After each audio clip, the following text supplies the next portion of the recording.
So I'm going to talk you through present participles. In French they're called le participe présent. So to form the participe présent, the present participle, you take the nous form of the normal present tense of the verb. So an example of that would be nous donnons, meaning we give. You take off the nous, the subject, and the ons ending, and that leaves you with a stem, in this case donne, D-O-N-N. And you add ant to that stem, so that gives you donnant, giving. IR verbs, RE verbs, and most irregular verbs follow the same rule.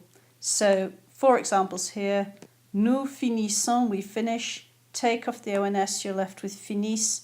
Add ANT, you've got finissons, finishing.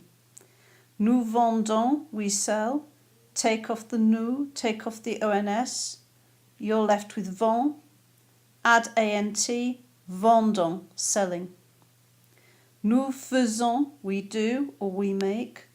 Take off the nous, take off the ONS, you're left with fais. That gives you faisons, doing, making.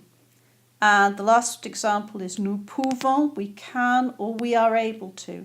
Take off the nous, take off the ONS, and you're left with pouve.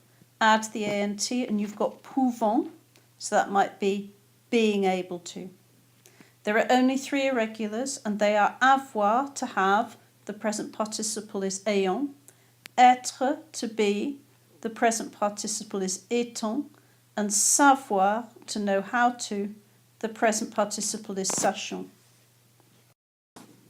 So just to recap the meaning, it's the equivalent of the ing form of the verb, but it doesn't have a subject. So donnant means giving, faisant means doing, or it could mean making, pouvant means being able to. You often put en in front of it, so you get phrases like en donnant, en faisant, en mangeant. It can be used to explain two things happening at the same time. So while giving, while doing, while eating. Or to explain how something is done. So that might be by giving, by doing, by eating. But for it to be a proper sentence, there must be a main verb with a subject as well. This can't be the only verb in a sentence.